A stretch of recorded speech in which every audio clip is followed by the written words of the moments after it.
Ito yung palengkeng luma, yung loob ng palengkeng luma. Iwalay din naman ang karne sa mga isda. Kaya lang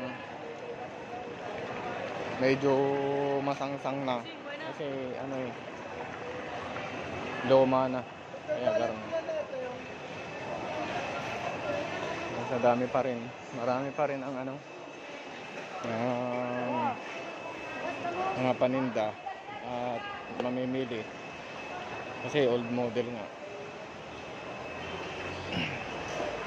Kaya magandang masarap na isda din eh. Walang ano. Extra sa ating pag-uusap. Masaya-saya na eh. Hasa-hasa. Maganda. Bulong.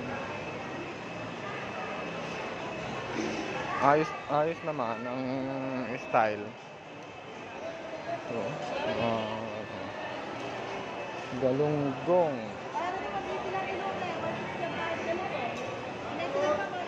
Kano din eh? 160, 180. 160 lang ang dumahan. Ilan? Kunwari alumahan? Dumahan po yan. Okay lang?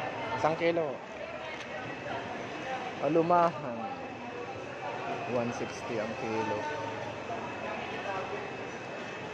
Ay, isang palo.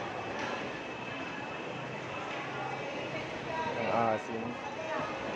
May tilapiyang buhay.